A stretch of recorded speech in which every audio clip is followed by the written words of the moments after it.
Olá, bem-vindo, bem-vinda ao Estação IFB, um podcast de educação, atualidades e muito mais.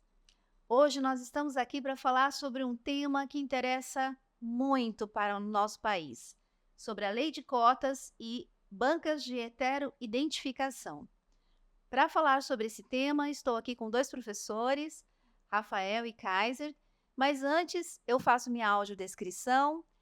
Meu nome é Ana, eu sou jornalista do IFB, sou uma mulher parda, tenho cabelos grisalhos, bem curtos, estou usando um óculos redondo e uma camiseta azul marinho com o símbolo do IFB no peito. Tudo bem? Professor Kaiser, por favor, se apresente. Ana, obrigado. Boa tarde, Ana. Boa tarde, Rafael. Boa tarde a todo mundo que está assistindo. Para você que está me ouvindo, pode ser bom dia, boa tarde, não tem problema. É verdade. Agora está de tarde, mas vocês vão ver aí no horário que vocês puderem. Obrigado, Ana. Vou me apresentar. Eu sou o professor Kaiser de Schwartz, atuo atualmente no IFB no campus Recanto das Emas, sou formado em Biologia. Lá no Recanto, eu atuo no NEABI, né, que é o Núcleo de Estudos Afro-Brasileiros e Indígenas, do Recanto das Emas, sou um membro. Lá eu também sou o presidente, ou coordenador, cada campus tem um nome, né, da Comissão de Avaliação, de Verificação de Autodeclaração Étnico-Racial. Então, eu organizo lá as bancas de heteroidentificação, que a gente vai falar daqui a pouco. E também ofereço uma disciplina eletiva no campus Planaltina chamada Biologia e Igualdade Étnica. Eu vou fazer um pouco da minha audiodescrição. Eu sou um homem, me identifico como pardo, tenho cabelo cacheado, barba, uso um óculos também redondo com aro de tartaruga. Estou usando uma blusa azul, um pouco acinzentada, e alguns anéis, um colar com um pingente do ateísmo, e tem um símbolo em Libras, né? Meu símbolo é esse aqui. Então, agradeço o convite e passo a palavra. Professor Rafael, por favor. Boa tarde, Ana. Olá, boa tarde, né? Boa noite, bom dia, enfim.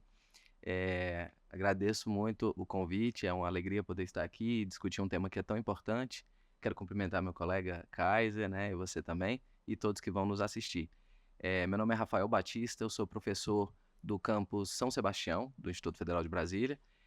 Lá eu atuo com língua portuguesa e literatura, basicamente, e também faço parte do Núcleo de Estudos Afro-Brasileiros e Indígenas, o NEABI, e presido a Comissão de Heteroidentificação, ou, no nome formal, Comissão de Verificação Complementar à Autodeclaração de Candidatos Pretos e Pardos.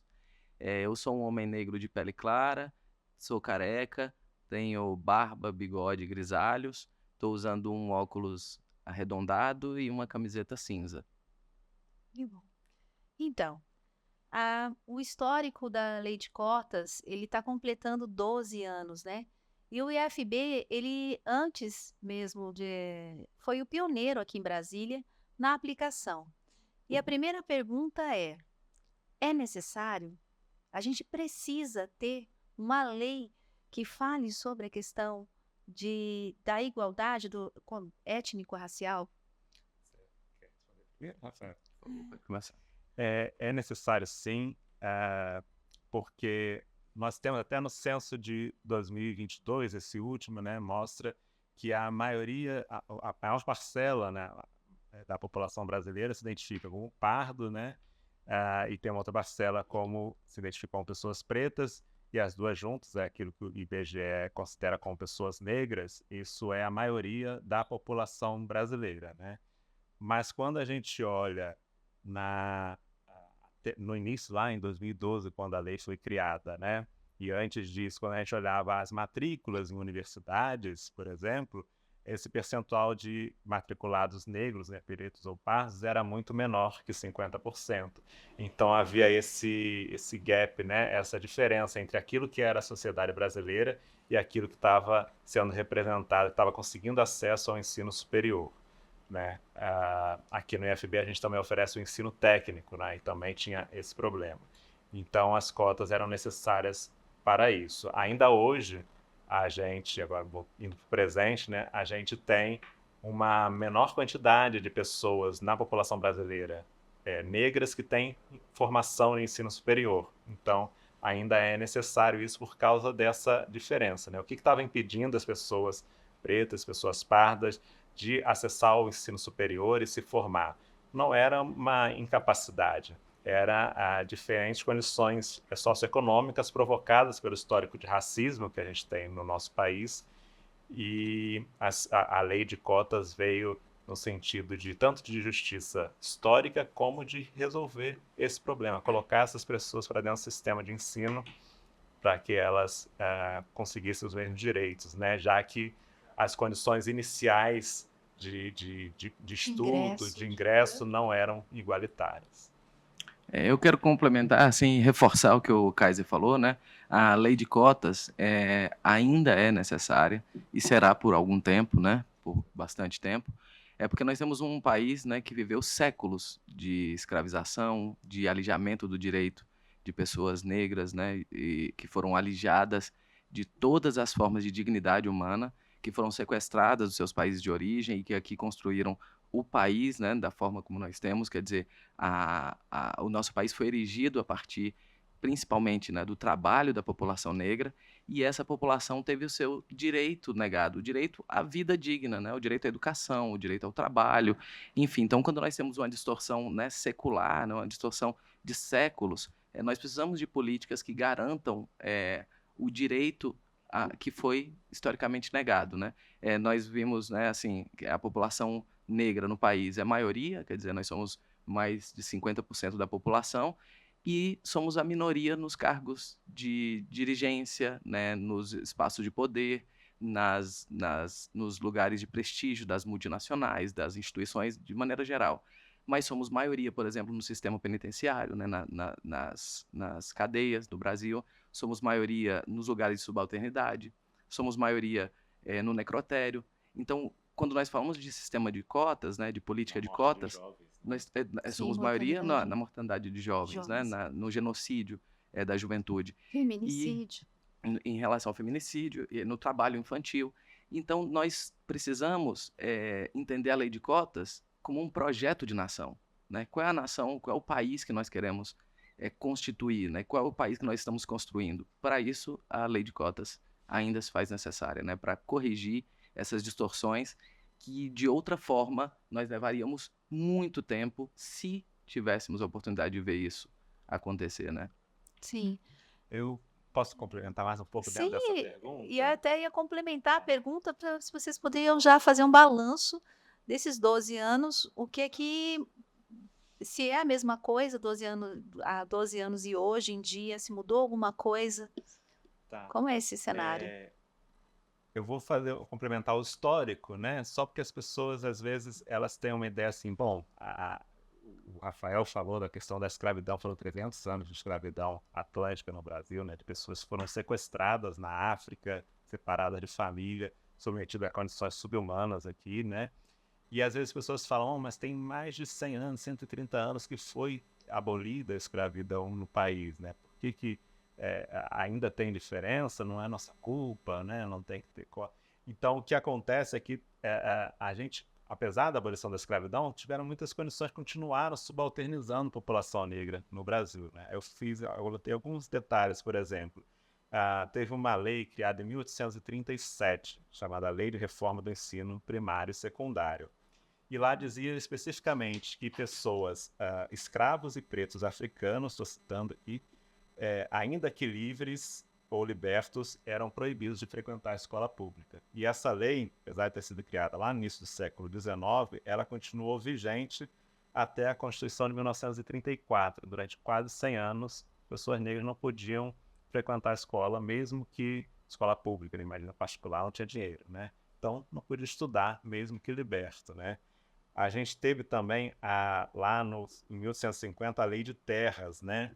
Que determinou que só podia obter terra quem comprasse. E, evidentemente, todos os trabalhadores rurais que eram negros foram libertos, antes da abolição ou depois, não tinham dinheiro para comprar terra. Então foram libertos sem nenhuma propriedade, sem nenhum recurso, né?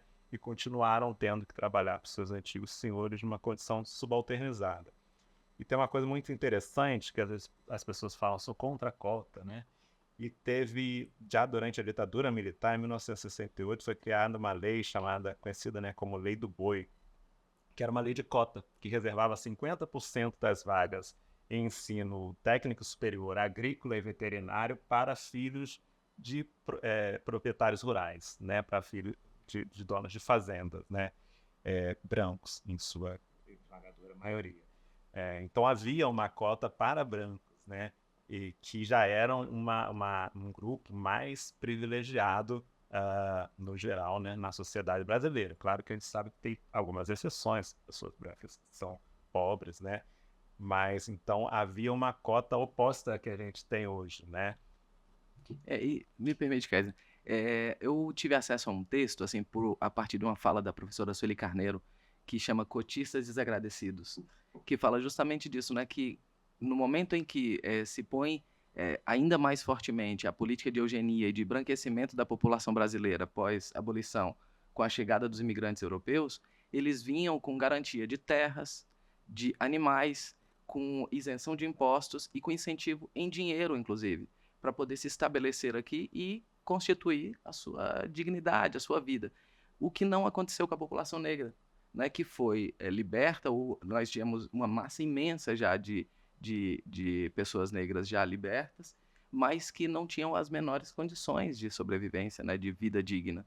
Então, quando nós observamos esse histórico, né, do país e dessas imensas contradições, nós observamos que o problema não são as cotas em si. O problema é o racismo que ainda orienta o nosso olhar em torno da lógica do privilégio, né, do desfavor, enfim, quando uma camada da população que sempre sofreu com essa violência, agora é colocada no centro da história.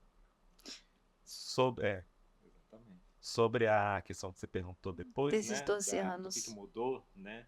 A gente precisa destacar que não foi em 2012, né, que começou essa história das cotas, né? É uma luta de muitas décadas no movimento negro no Brasil, com algumas personalidades importantes. O Abdias do Nascimento, né, foi um deputado que pela primeira vez propôs lá no parlamento, né, no nosso Congresso, uma lei para cotas no serviço público, lei para tornar o racismo como crime. Para transformar o dia 20 de novembro como o dia da consciência negra.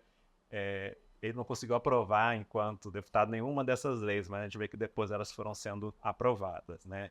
E lá em 2001, se não me engano, foi a primeira vez que uma universidade aplicou as cotas, né? Foi a Universidade Estadual do Rio de Janeiro. Depois, em 2003 ou 2004, a UNB, né? Então, bem antes já de 2012. Então, os efeitos, em alguns lugares, já vêm de antes da lei, né? Que é de 2012. E a gente vê em 2018, né, 6 anos depois da aprovação da lei, foi pela primeira vez o Brasil tinha mais pessoas negras matriculadas em universidades do que não negras, do que brancas, né?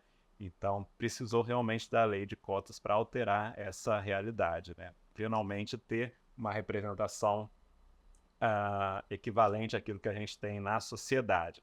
Embora, quando a gente junte, né, todo mundo que é formado já de antes, de agora, ainda seja uma maioria branca com nível superior, né? A gente consegue ter esse cenário hoje? Eu acho que basta assim olhar um pouco em torno quando a gente vai à universidade, né? A universidade se tornou um espaço mais democrático, né? Não menos violento, talvez, né? Não menos racista. Eu acho que isso ainda é uma outra história. Mas a universidade se tornou um espaço mais democrático, né? Nós observamos a diversidade presente na universidade, né? Porque até algum tempo atrás, a juventude negra sequer podia sonhar em entrar numa universidade pública, né, e ingressar no ensino federal. Hoje nós temos, né, com a construção dos institutos federais de Brasília, né, do Brasil, né, dos institutos federais, a rede federal, a ampliação da rede federal, que vai interiorizando, né, esse acesso à educação, as cotas nas universidades federais, nós temos uma mudança de cenário, sim. Nós temos a periferia adentrando os espaços da sala de aula, discutindo, debatendo, disputando o seu lugar ingressando na pós-graduação, né? Temos doutores e muitos doutores negros no país, de alguma forma resgatando essa história também de uma intelectualidade que foi assassinada ao longo da história, né? Nós falamos sempre do debate sobre o epistemicídio, né? Como a intelectualidade negra foi apagada ao longo da história. Diferente do que muita gente acredita, né, nessas narrativas muito superficiais da escola, a população negra que vinha de África não vinha só para o serviço braçal, né? Nós tínhamos grandes intelectuais, pessoas que tinham que estavam ali de alguma forma também alicerçando os saberes no país, e isso tudo foi negado, né? Criando essa sensação, né, de que a população negra era menos capacitada. Então, quando a universidade se abre, né, para essa população, nós vemos os saberes também sendo alterados.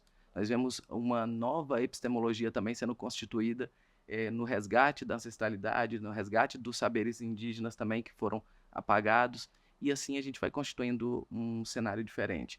Além disso, nós temos, com o acesso ao ensino superior, à pós-graduação, nos serviços públicos, né, que também estavam correlacionados ao nível de escolaridade, com o aumento da população negra nesses espaços, nós vamos tendo um aumento do poder aquisitivo, um aumento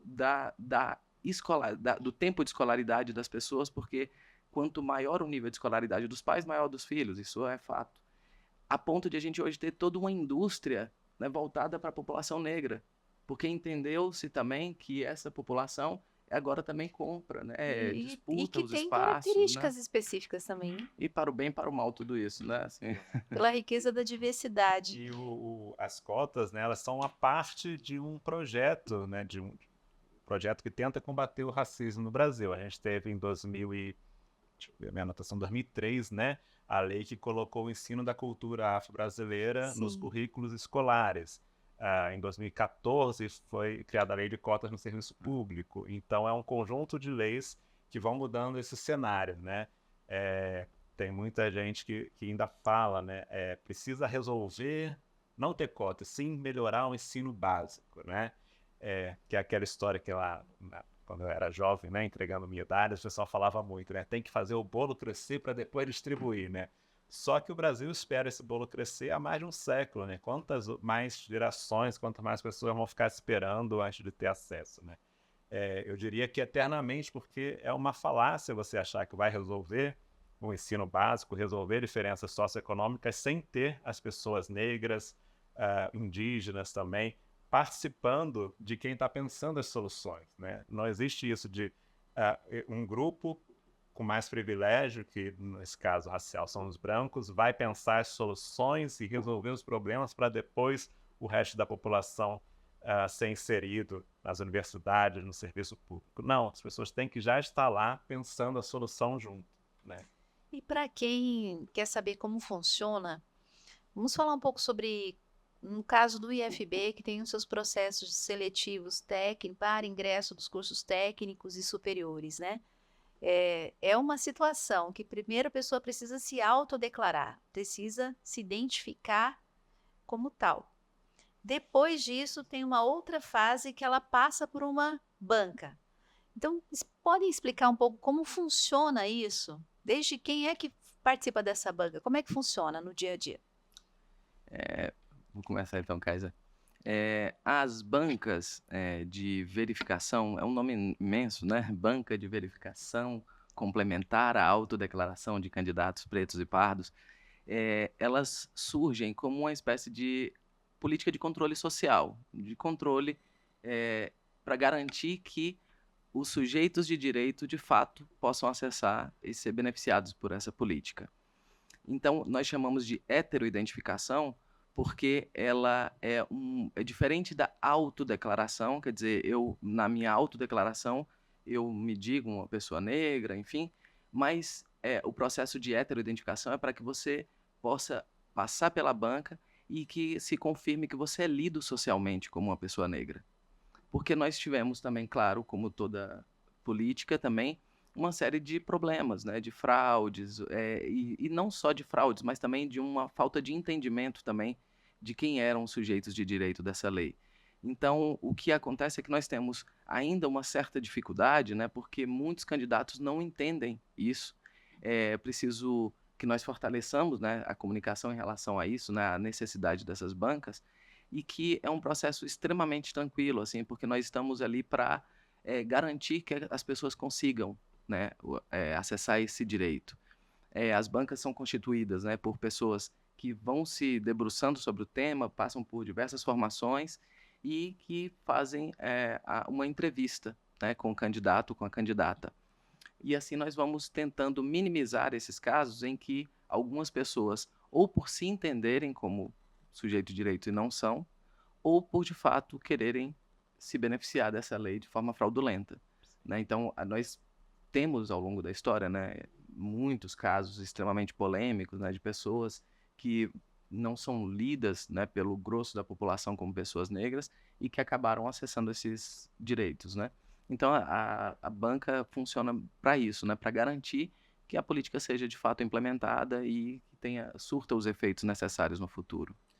Logo que a lei foi criada em 2012, não tinha necessariamente as bancas, né? Elas começaram a ser implantadas depois que começaram a surgir esses casos de fraude, né? A própria lei ainda hoje não diz nessa lei que deve haver bancas, né? Diz que a instituição pode fazer verificações, né? Em alguns casos eram feitas verificações a posteriori, depois que a pessoa já estava estudando, já estava exercendo serviço público, né? E o pessoal foi vendo se era problemático, né? Ou muito por via de denúncias também, né, Por de via outras denúncia, né? pessoas. Então criou-se essas bancas prévias, né, durante o processo seletivo. É importante isso que o Rafael estava falando, porque quando a pessoa se autodeclara, se autoidentifica como parda, muitas vezes ela usa critérios que não são apenas a sua aparência, mas seu histórico familiar, né?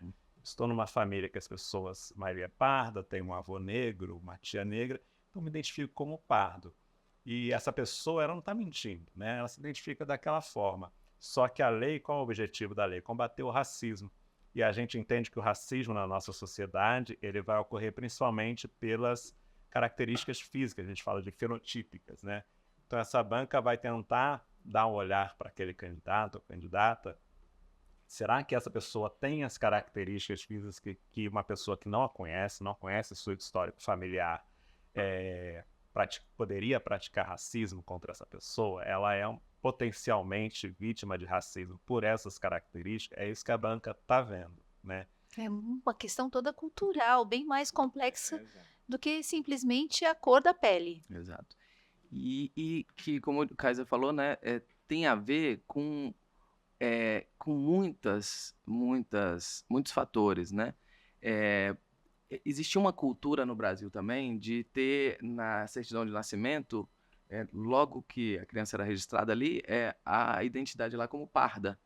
E isso, para muita gente, funcionava como, tá na minha certidão, eu sou pardo, então eu sou sujeito de direito.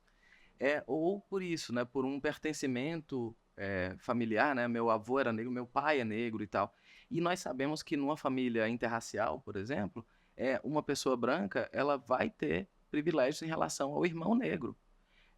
Tem um estudo muito interessante da professora Lia Weiner, salvo engano, chama Entre o Branco, o Branquíssimo e o Encardido, que ela vai discutir a noção de branquitude. Ela entrevista várias pessoas, né, pessoas de famílias tradicionalíssimas de São Paulo, e até pessoas em situação de rua. E o que a pesquisa mostra é que mesmo nas situações mais periclitantes, né, de maior pauperização, no caso das pessoas em situação de rua, ser branco ainda traz privilégios. Um dos entrevistados diz, eu entendo isso porque, sendo branco, mesmo morando na rua, eu tenho o direito de usar o banheiro do shopping. Os meus colegas não. Então, o que a discussão que atravessa as bancas de autoidentificação, o debate sobre as cotas, é de como aquele corpo, né, historicamente rejeitado, alvo de violência, desumanizado, ele é a primeira grande questão que a gente precisa enfrentar para fazer com que o sujeito acesse esse direito, né? E por isso que a nossa leitura tem a ver com esse conjunto de características físicas, porque quando a pessoa é parada pela polícia, o policial não pergunta, mas seu avô era negro? Deixa eu ver aqui seu avô. Né? Quando alguém muda a calçada com medo de você, não é por causa de uma gota de sangue, né, que está de alguma forma correndo. é pelo conjunto dessas características que te faz ser lido como alguém perigoso, ou alguém incapaz, ou alguém diminuído, né, na sua dignidade. Aquele momento de uma entrevista de emprego, né? A pessoa não vai saber da sua família, né? Pode olhar para você e quem está contratando, né? Talvez não querer contratar por causa da raça, da etnia da pessoa, né? Se for um entrevistador racista, né? E isso é interessante, que as bancas, então, elas vão se deparar com casos muitos, eu não chamaria de fraude, né? A pessoa realmente se identifica ali. E foi se submeter à banca, só que a banca vê que não tem as características que, de fato, a colocam como potencial, uma pessoa potencialmente sofrendo racismo na sociedade. Agora, a gente já teve casos também, não conheço nenhum no IFP, mas no Brasil, de fraudes realmente que a pessoa ia até para a banca, né? Com o corpo pintado, com peruca, tentando realmente enganar, entendendo que ela não tinha direito e tentando enganar o Estado, né?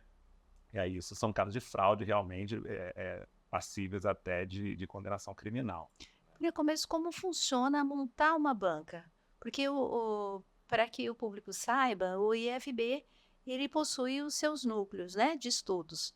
E a banca, geralmente os participantes que integram a banca, eles são dos NEABIs?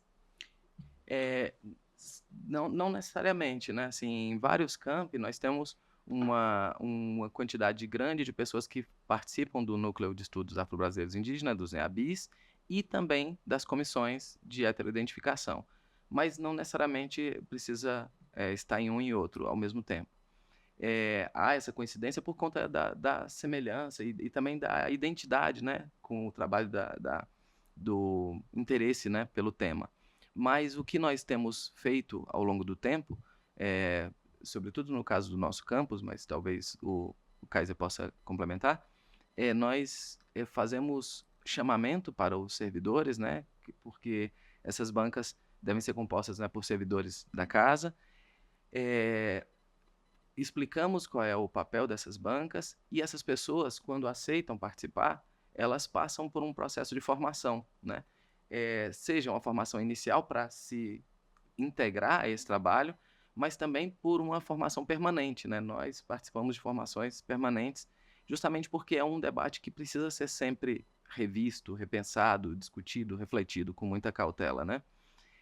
Além disso, os membros que compõem essa comissão não necessariamente precisam ser pessoas negras, né? Pelo contrário, a ideia é justamente que nós tenhamos representada na comissão, entre essas pessoas, esses entrevistadores, digamos assim, essa diversidade da sociedade. A própria lei fala isso, né? Exatamente. Que eles devem ter uma diversidade racial, étnica e de gênero. De gênero e etária, enfim, tentar de alguma forma representar essa diversidade da sociedade, porque o que nós estamos ali tentando fazer é isso, né? É mimetizar um pouco do que acontece todos os dias.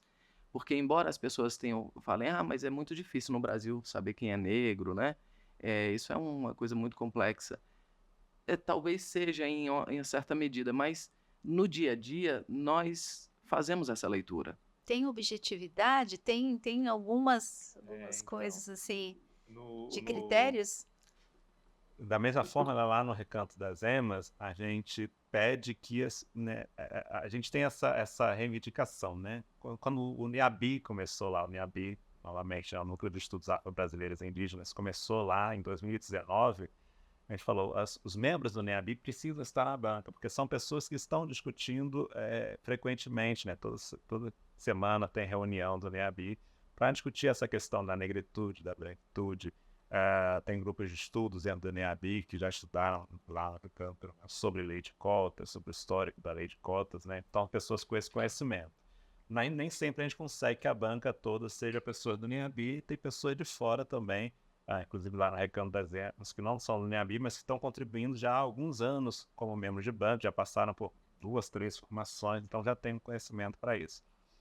Não existe um critério, diria que não existe um critério objetivo, né? Tipo, desse tom daqui para cá, de pele tem direito, para cá não tem isso.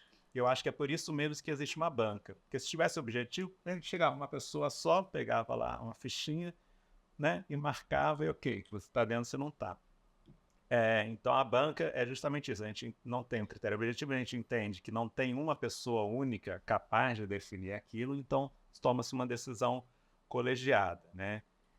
As nossas bancas aqui no IFB são 3 membros na banca, ali avaliando a pessoa.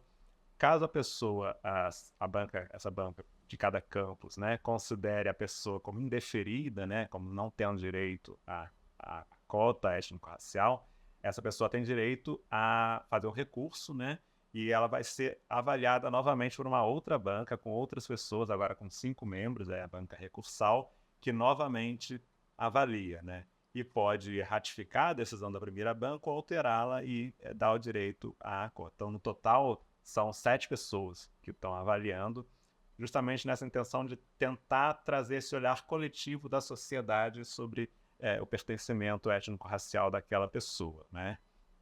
Então não tem critérios preciso- objetivos. E acontece da pessoa se sentir, às vezes, envergonhada de ter que passar por uma banca. Acontece ainda, eu acho que acontece ainda. Eu acho que nós temos alguns desafios em relação a isso, né? Primeiro, eu acho que o desconhecimento dessa etapa do processo seletivo, né? Muita gente não entende isso como uma etapa do processo seletivo e acaba perdendo, né, os prazos, perdendo Não tem a convocação para não participar da percebe banca. exatamente. E aí, isso acho que é uma barreira ainda que a gente precisa enfrentar, né? Otimizar o processo seletivo. Existem muitas pessoas que chegam e se sentem um pouco envergonhadas, por isso que nós tentamos criar um ambiente acolhedor, né? Explicar na medida do possível para os candidatos o que acontece naquela banca, quando eles vão chegando, né? Vamos explicando e tudo para tentar acalmar e explicar a situação. E o que acontece, mas o contrário também acontece, assim, muita gente chega armada, né? Assim, meio ou envergonhada e tal, e passa e fala, era só isso?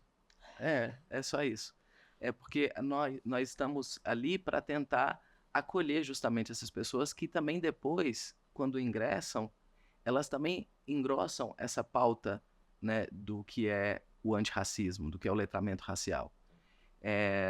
Nós precisamos... Os NEABs, eles não são só servidores, a gente chama os Sim. estudantes para Exato. participar também, ter mais estudantes pretos, pardos, indígenas também participando, enriquece esse trabalho dos NEABs. Ficar só servidor conversando entre si não está fazendo o trabalho que a gente quer, né? Exato. E é isso, embora não tenhamos critérios objetivos, justamente porque isso também seria uma prática racista, né? Assim, a gente acreditar, então, que existe um formato, uma pessoa negra que atenda a todos esses critérios, isso é desconsiderar a diversidade do que é o povo negro também, né? Uhum. De que não existe um tipo só de cabelo para pessoa negra, não existe só um tom de pele, é uma diversidade muito grande mas em uma das formações, eu me lembro de algo que me marcou muito, uma das formadoras falou o seguinte, quando vocês estiverem diante da banca, né, façam algumas perguntas para vocês, né? Por exemplo, essa pessoa, né, ela é potencialmente alvo de violência por conta do conjunto das características dela? Porque nós sabemos, por exemplo, que a violência na escola, ela tem esses elementos, né? A desumanização, a objetificação, né? Quais são os xingamentos que uma criança negra sofre na escola? Tem a ver com animalização, tem a ver com a objetificação, né? O cabelo de bombril, é isso, não sei o quê. Então, essa pessoa é potencialmente alvo da violência? Essa pessoa, a gente consegue olhar para ela e lembrar de médicos, advogados, dessas profissões de prestígio que tenham essas características, ou elas seriam uma exceção nesses espaços? Eu me lembro daquele caso interessantíssimo, né, e tristíssimo, de um advogado que foi barrado no STF, né, pelo segurança que disse, não, o motorista é só daqui para lá. E ele, não, eu tenho uma audiência, né, tenho uma sessão e tal. Porque ele não é lido socialmente, como alguém que deveria estar no lugar de poder, deveria estar numa profissão de prestígio. Então nós vamos fazendo também esse exercício para tentar chegar a uma definição, né, ao deferimento, ao indeferimento, e com isso tentar ser o mais equânime possível, né, mais justo possível com o processo. concordo com a Rafael, às vezes os candidatos chegam um pouco temerosos, né? Porque não entendem exatamente por que estão ali. É um assunto que ainda não é tão discutido na sociedade, né? A pessoa toma conhecimento da lei de cota ali quando está fazendo a seleção, né? Então chega ainda meio assim, o que vão fazer comigo nessa banca, né? E a gente faz nada, conversa com a pessoa, seu nome é esse, bem, confere documento, né? Você mesmo, que tal. Lá no Recanto das Emas, esse ano, eu até falei, vamos fazer que nós, como presidente das comissões, né, a gente também prepara todo o ambiente. Falei, vamos passar um cafezinho, deixar um cafezinho, uma água para as pessoas. Nenhum dos candidatos quis, nem o café, nem a água. Então, eu sinto que eles chegam um pouco nervosos aí. Né? Falei, não quer um cafezinho? Não. Então, ela é uma coisa bem mais tranquila que isso, né? E uma coisa que o Rafael tá falando, interessante, né? Que a pessoa preta, a pessoa parda, não precisa ter todo um checklist de características, né? Porque nós somos uma sociedade muito miscigenada, né? Então, eu, antes de trabalhar aqui no UFB, trabalhava no Instituto Federal do Rio Grande do Norte. E lá tem uma miscigenação muito grande com indígenas. Então, a maioria das pessoas que se candidatavam, que entravam pelas cotas étnico-raciais, tinham uma pele escura, mas o cabelo é ondulado ou liso, né? Por causa dessa miscigenação com o indígena, né? Então, a gente não pode querer 100% de características como se fossem etnias puras, né? Sem miscigenação, né? Eu vou fazer um comentário só interessante que você falou da certidão de nascimento no ano que vem, né? Eu tive um filho ano passado, né? E nasceu de cesárea, então eu estava lá na sala de cirurgia, tirou, pesou, aquela coisa toda. E aí o pediatra veio com papel e falou, qual é a cor? Qual é a raça? Eu falei, mas ele acabou de nascer, para mim agora a cor dele é roxo, né? Isso aí. Então o pessoal quer essa identificação no nascimento. Eu falei, calma, a pessoa vai crescer ainda, né? Aí é complicado, realmente. E aí aquilo que você bota lá na certidão, às vezes a pessoa fala, não, mas está aqui na minha certidão, né? É engraçado isso. É importante falar das pessoas que participam da banca também, aqui no processo para entrar para o ensino, né? A seleção de estudantes no IFB, universidades, nós temos essas cotas, como é que a lei fala que elas funcionam? 50% das vagas são destinadas a egressos de escola pública. Então, para o ensino superior aqui no IFB, a pessoa precisa ter feito todo o ensino médio em escola pública e para o ensino médio, né, o ensino médio integrado, não só o subsequente, não, subsequente também é ensino médio, mas o ensino médio integrado precisa ter feito todo o ensino fundamental em escola pública. Então, já tem uma questão também socioeconômica nas cotas. E desses 50%, aí você tem um percentual para pessoas pretas, pardas e indígenas, né? Esse percentual ele varia de unidade para unidade federativa, né? Porque ele tem que ser de acordo com aquilo que o censo do IBGE aferiu naquele estado ou aqui no Distrito Federal, né? Qual é a porcentagem da população que se declarou no censo como pardo, como preto, como indígena, porque o objetivo é justamente esse, fazer com que aqueles que entram estejam na mesma proporção, o máximo possível, da população em geral. E aí também tem outras cotas dentro disso, pessoas com deficiência, então tem combinação, né? Às vezes a pessoa, todas têm que ver de escola pública, mas se declara como negro, tem baixa renda também, né? Abaixo de um salário mínimo. Pode ter deficiência, então tem várias combinações dessas cotas que a pessoa se inscreve ali.